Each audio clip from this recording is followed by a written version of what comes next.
to the frozen wastes of the Western Highlands, once verdant tracts made pallid by the calamity.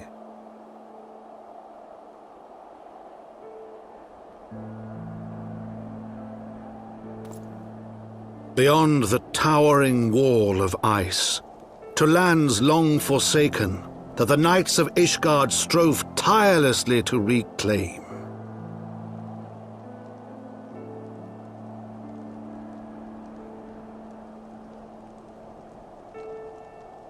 To the hamlet of Falcon's Nest, once abandoned, now freed of its pall of snow and ash, she came.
Looking for me, I presume.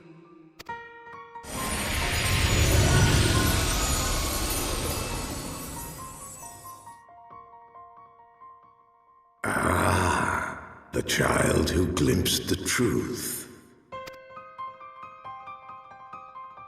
No! It cannot be.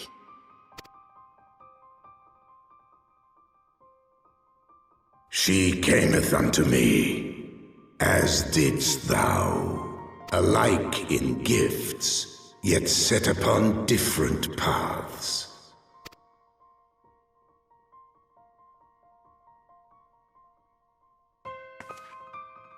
He speaks true, warrior of light. Like you, I have been blessed with the echo.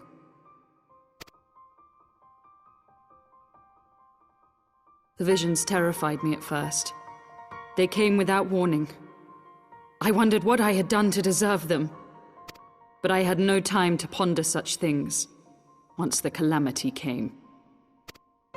The land turned against us, and in a matter of hours, Falcon's Nest was buried under 10 fulms of ice and snow. We had no choice but to flee for Ishgard. We came to the wall, and while we searched for a way through, there was an avalanche. And then I was alone. So I set forth for Dravania. I knew full well what might happen where I found, but I could not survive on my own. I was found, of course. And not by a mere dragon, but by the great worm Hraesvelgr. And it was then that I knew why I had been given this gift. For with it I heard his voice, and saw the truth through his eyes. I was chosen to deliver this revelation to the people. To bring dragon and man together as they once were, and should ever be.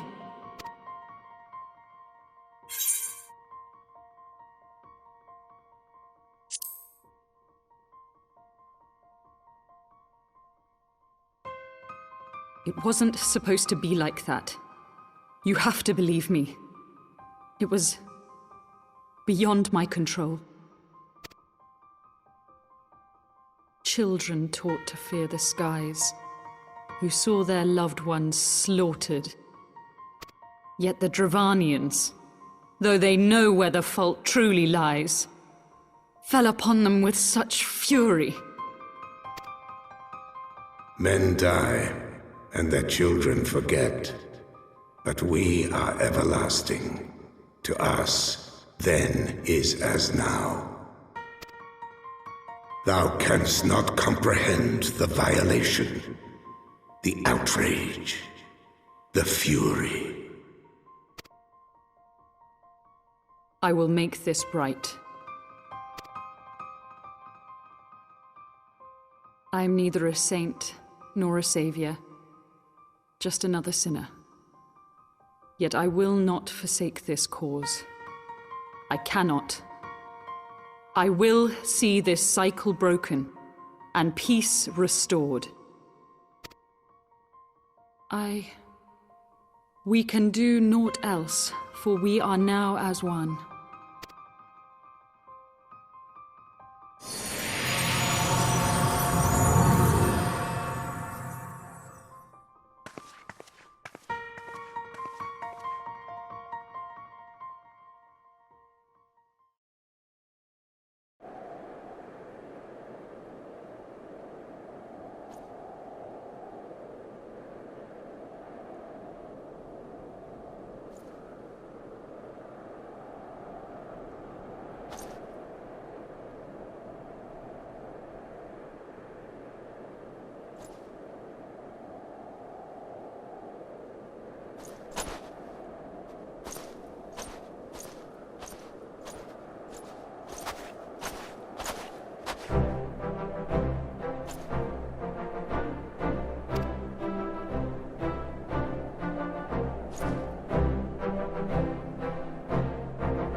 The hero returns.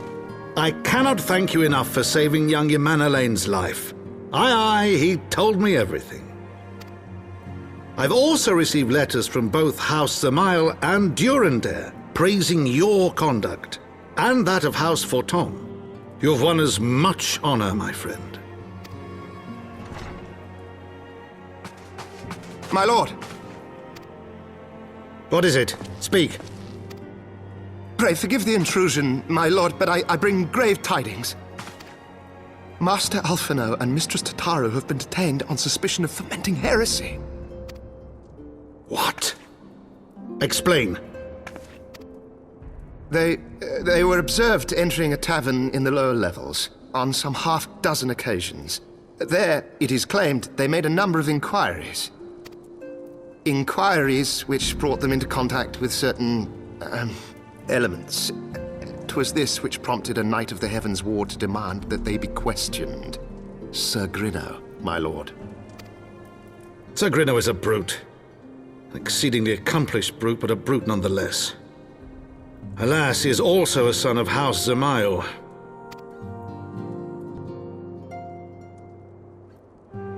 How quickly we forget the petty nature of men. I'd wager your friends are no more than pawns in another of my countrymen's games. Such is the way of things between the high houses.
We are gathered here today under the watchful gaze of the Fury to ascertain the guilt of 2 souls in a trial by combat. Petitioners, step forward.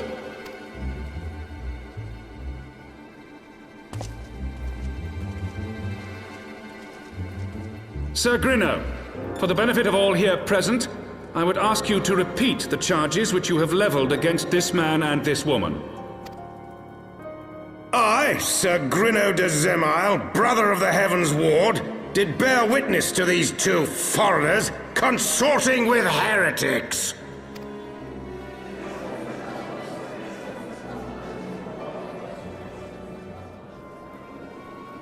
Let the accused step forward.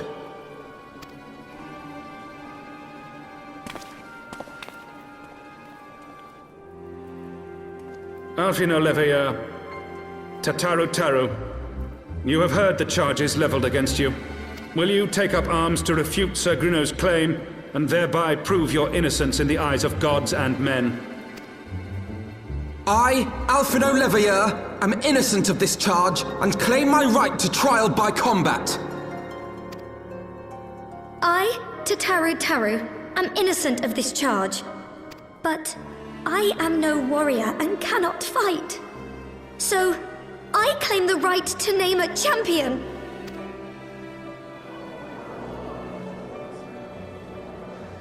To the old and the infirm, the young and the weak, this right we allow. Very well. Who will stand for this woman?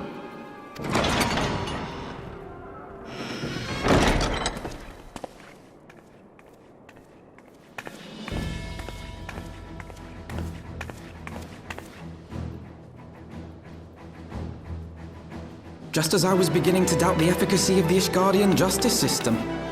Come, my friend. Let us put an end to this mummer's farce.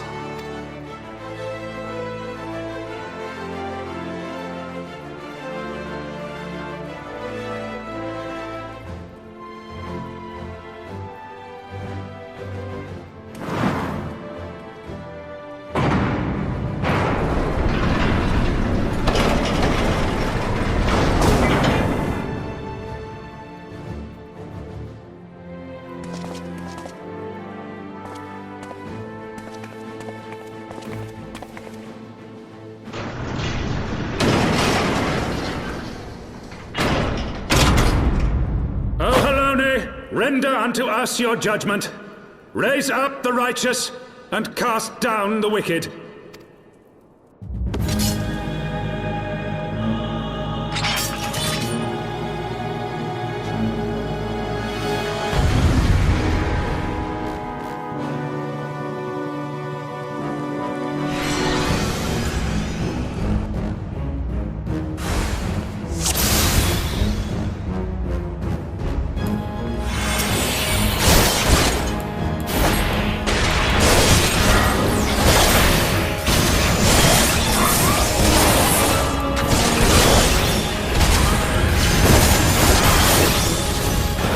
My pride.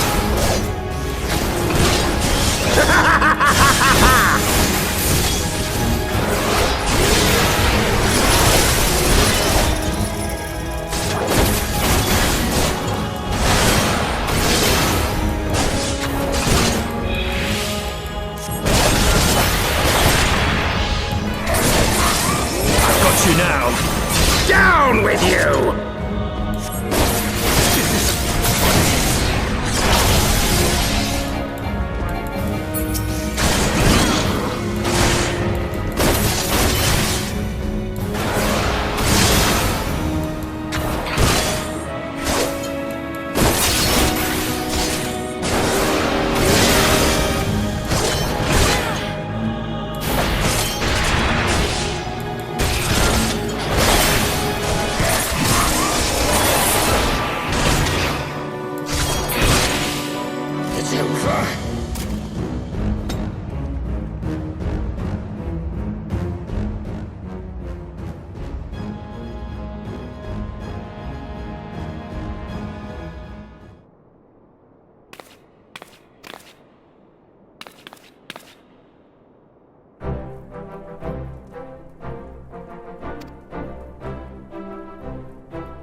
Your Eminence, it is my honor to present to you the Warrior of Light.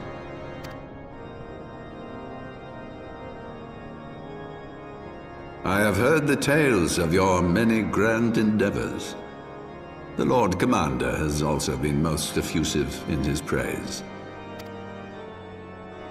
I am Thordan VII, Archbishop of the Ishgardian Orthodox Church, and I bade you come here that I might offer my personal apologies.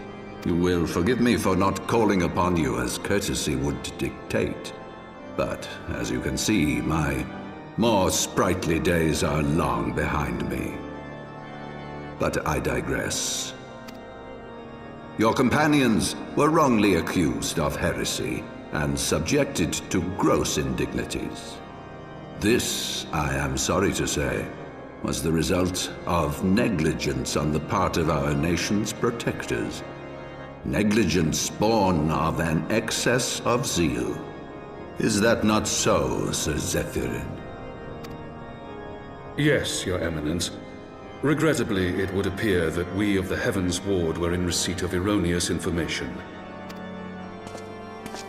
Sir Grinno has ever been headstrong. He pressed charges before the truth had been ascertained, for which I most sincerely apologize. An unfortunate misunderstanding born of an earnest desire to serve Ishgard, but one which should never have occurred. For who could doubt the character of those who bested Shiva and drove the Horde from the steps of faith? Not I. That much is certain. That will be all, Sir Zephyrin. I would speak with our guest in private. Your Eminence,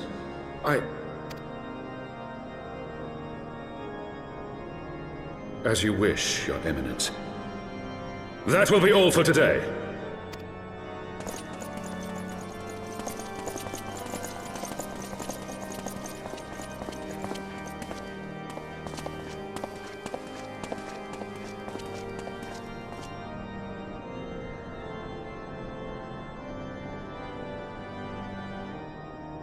Privacy is a luxury rarely afforded one in my position.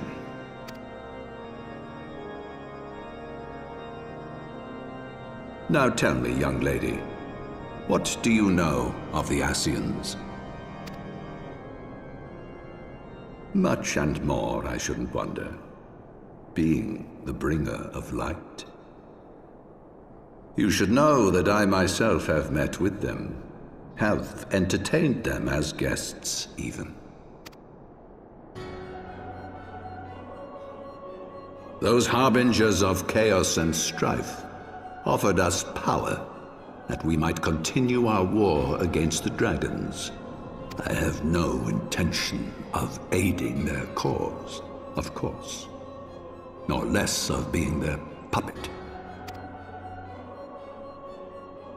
Yet, were I to refuse them outright, I should learn naught of their true objectives and remain powerless to stop them. Thus have I hearkened to their words with interest and paid lip service to their beliefs, biding my time and preparing for the inevitable conflict. And why do I tell you this? Because there is naught in this world they fear more than the power of the Warrior of Light. If we are to rid ourselves of these vile interlopers, we must needs work together. With our combined strength, I have faith that we can wrest Eorzea from their grasp and pave the way for a lasting peace. Think on it.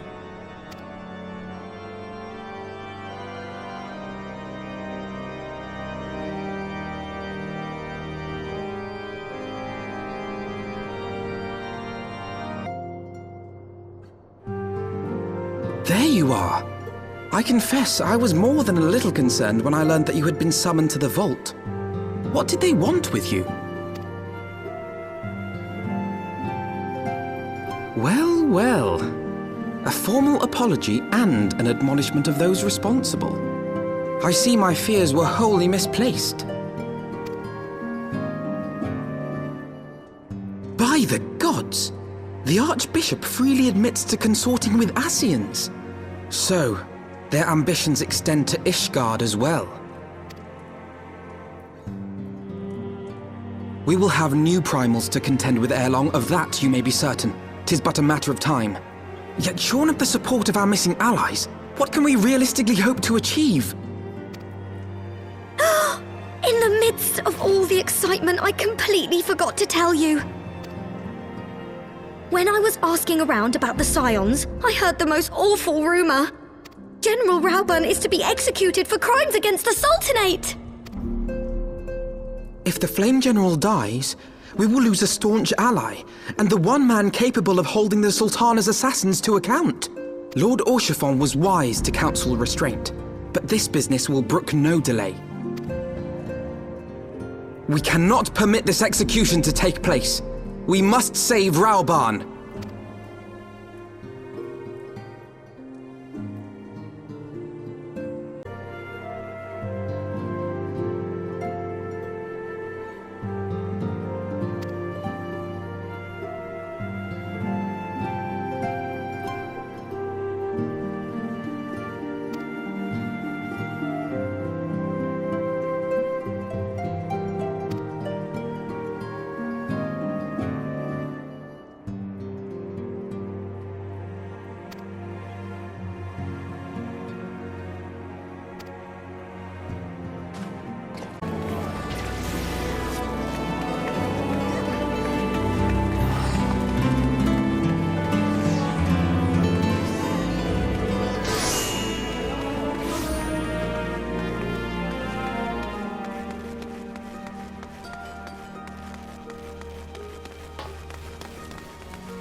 Friends, 'tis good to see you safe and well.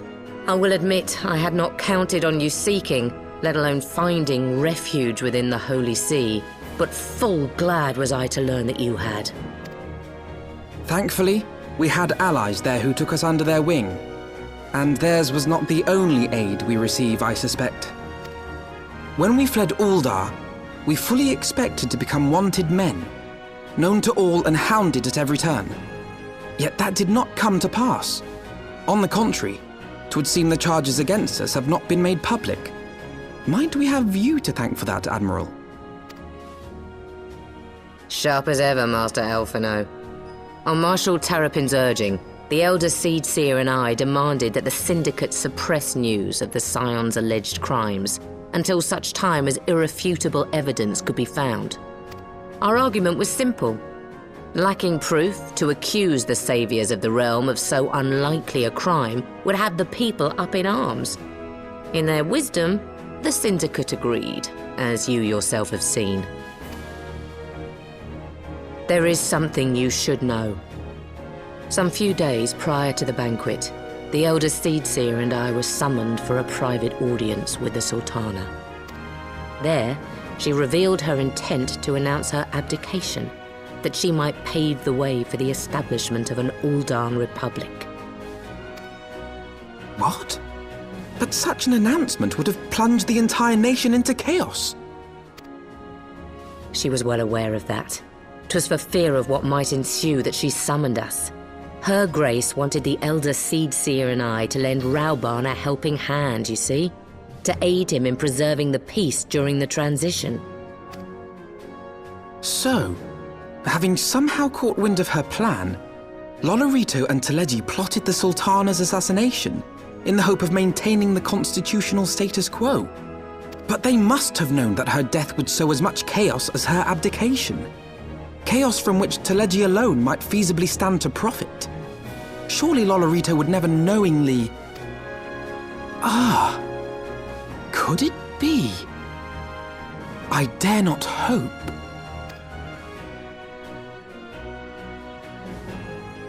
The Ul'dan authorities have yet to announce the Sultana's passing. To allay any suspicion that may arise from Her Grace's absence, they have issued a statement to the effect that she is presently convalescing from illness. Mayhap they're waiting for a fitting moment to break the news. Or mayhap they know of some other reason to delay. Something else has been bothering me, Admiral. I was dismayed to learn that General Raoban is to be executed. Yet upon hearing the news, I could not help but wonder why he had been kept alive for so long. Pray mistake not my meaning. I am, of course, overjoyed that our friend still draws breath, and that he might yet be saved. But if his enemies truly wished to eliminate him, they could have done so immediately. I see no reason for this delay. Aye, you've struck upon an important point, Master Alphino. Following his capture, Raoban had been held in the Marasaja pit within Ul'dah. In recent days, however, he has reportedly been moved to an unknown location. Queerly, 'twas not the brass blades who spirited him away either, but a band of soldiers decked in blue. The Crystal Braves. Aye. If I read the winds aright, the arrangement between Lord Lolorito and the Braves has come under strain. At any rate, if we're to rescue Raoban, we'll have to find him first. And you'll be glad to hear that I have already entrusted the task to those best able to see it done. Our friends of Doma.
Pray, forgive me my lateness.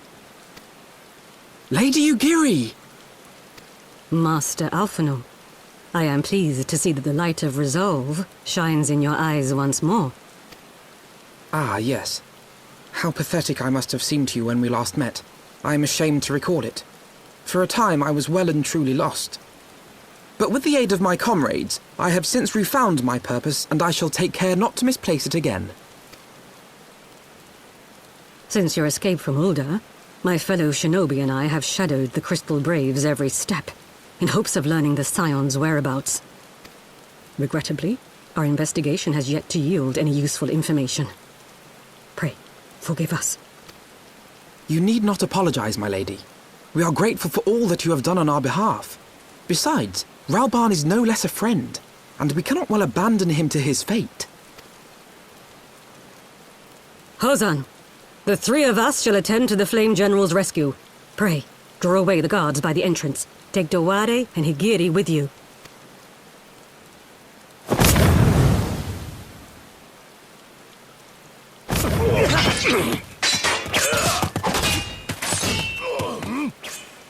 With me!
It is nothing.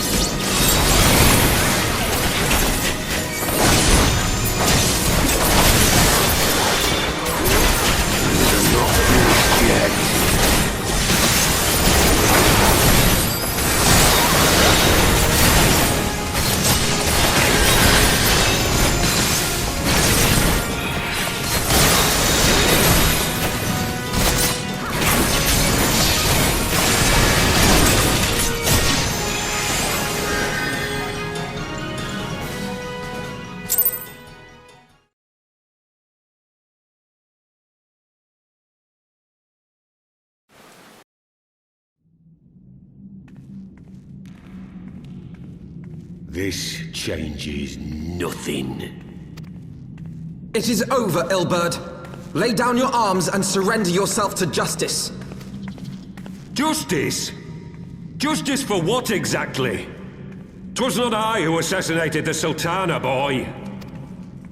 Ere we debate who is responsible for the assassination, I would ask whether an assassination took place at all. Oh, clever little shite. If you think you fight for justice, lass, you'd best wake up. The truth is, you fight for whoever bloody well tells you to.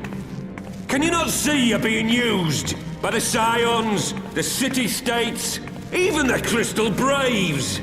They none of them care a whit what you want. Only what you can do for them.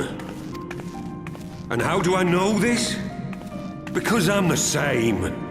A pawn to be used as my masters see fit. All I ever wanted was to liberate my homeland, and I ate dirt to make it happen. But what have I achieved after all these years in servitude? Nothing. Not a bloody thing. If we ourselves are not free to think and to act, how are we ever to reclaim our homeland? Know this. There is nothing I would not give to take back Alamigo. Nothing!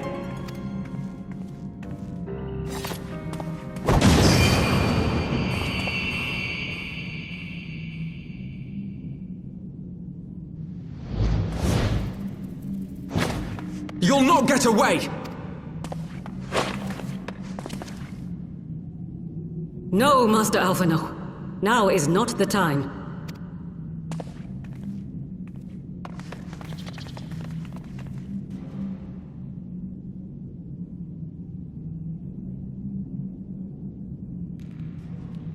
I'm but a cripple and a fool. And still you came for me. I'm in your debt. We are all of us fools of fate, General. But even fools have a part to play.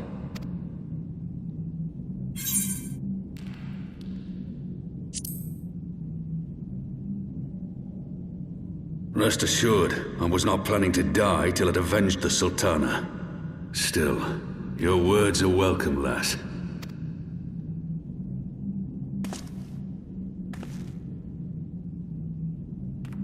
Know this, Ilberd. There is nothing I would not give to see you pay for what you've done. My wealth, my arm, my life. Nothing. General, are you aware that Lord Lolorito has yet to announce the Sultana's death to the public? What? No. No, I was not aware of that, nor of anything else outside my cell. 'Tis passing strange, though. I assumed the bastard would make it known at the first opportunity, and set about tearing down the Sultanate. As did we all. And it is indeed strange that he did not. Strange, or perhaps revealing. Now, I have no conclusive proof, nor do I wish to give you false hope, but I have reason to believe that Her Grace may yet live. What? But how can that be? Forgive me, friends, but it is not safe here. Let us continue this conversation without.